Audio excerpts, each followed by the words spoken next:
What's up, y'all? It's me, Nate Almighty, and I'm back with another Raising Kanan Season 3 official theory and prediction video, alright? The theory for today, I'm going to talk about all the Thomas, the entire Thomas family, but most importantly, the crowd favorite of the Thomas family, Marvin, I do gangsta-ish Thomas, in regards to the inevitable conversation one-on-one that we will see between him and Joyce Thomas. Because I'm telling y'all right now, this scene that will definitely happen, right? This is not a prediction. This is definitely going to happen, and I will explain to y'all why. But this scene, when it takes place, especially with everything that's going on with the beloved Joyce Thomas, this scene is going to make you cry. This is going to be the guy who plays Marvin Thomas. This is going to be the best dramatic performance that we have seen him have on the entire series, and I will explain why, okay?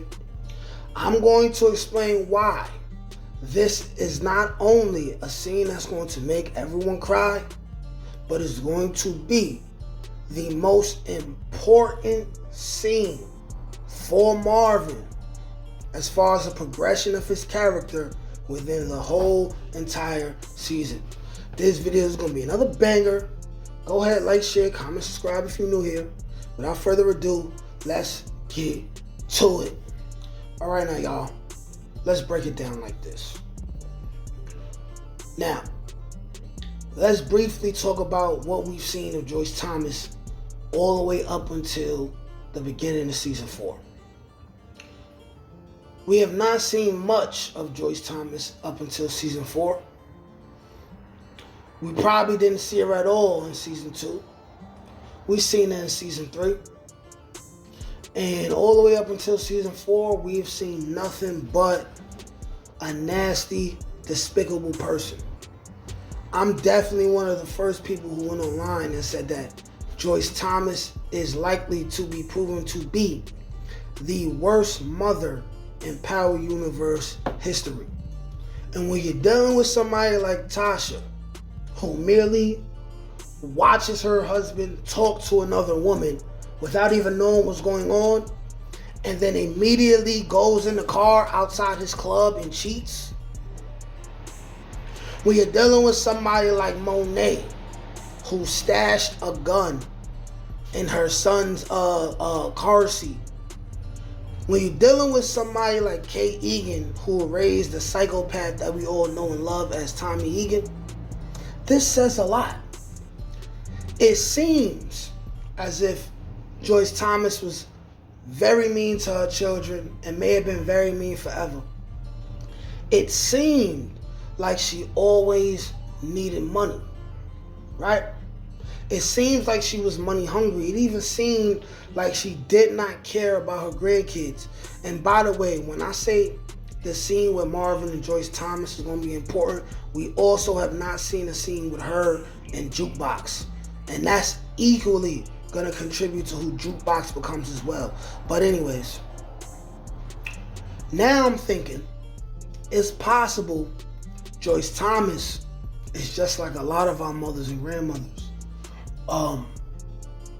Loves us, but wasn't loved the right way. So she couldn't love the right way, right? She probably had a shotgun wedding as a youth, was dealing with E-Train Thomas, got pregnant young, was forced to get married. They got married and continued to have kids, right? She said it herself. He didn't like me very much. Maybe she's telling the truth, maybe not. But that would also contribute to the bitterness that comes from her. But like I said, when we all know and love women like Joyce Thomas, now that we're getting to know her personality, is that sometimes our mothers and grandmothers, they feel the guilt, but they just not strong enough to express it. So they express it in different ways, like being nice to their grandkids and treating their grandkids better than they treated us. because that's their way of apologizing. And then it may be possible that Joyce Thomas was needing all this money to pay for her medical bills, which we are likely to find out before she inevitably dies this season. Currently, where I stand, I believe that with the scene of Kanan crying and Rock crying, at least one of those scenes will have to do with Joyce Thomas.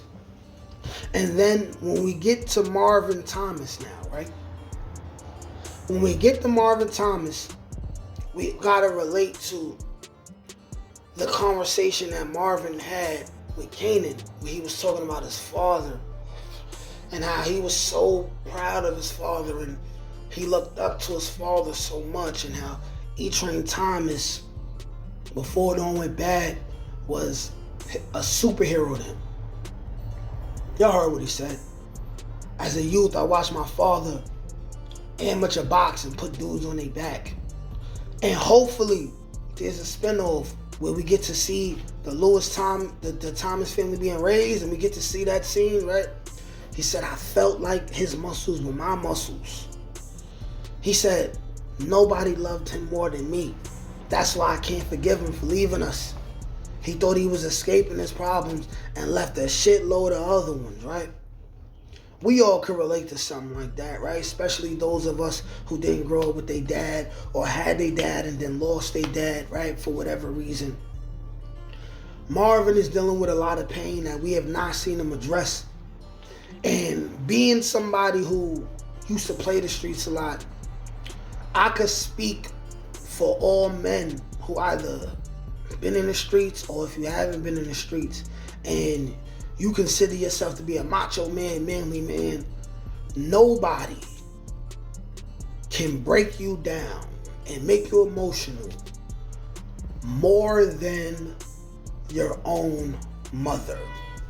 And I say that to say this.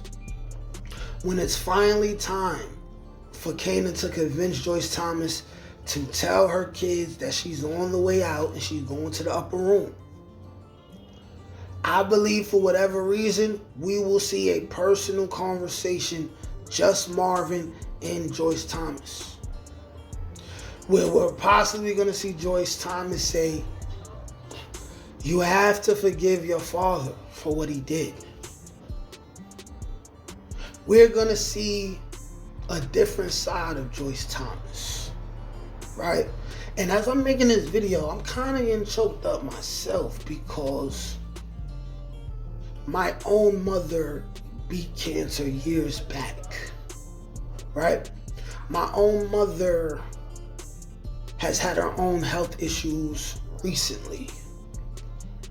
This scene is going to be extremely impactful and it's going to be memorable. And I'm telling you guys right now, after this dialogue scene happens, people are going to say, the guy who plays Marvin deserves to win an award. This scene is going to have a lot of impact on Marvin's character moving forward and how he deals with his family. This scene is going to transfer the jukebox, right? This is going to be one of the most touching scenes in Power Universe history. But y'all let me know what y'all think. Like, share, comment, subscribe. Peace. Can't teach that shit, nigga. Come on. That's gotta get that. That's touch my ink. That's on the dome, nigga.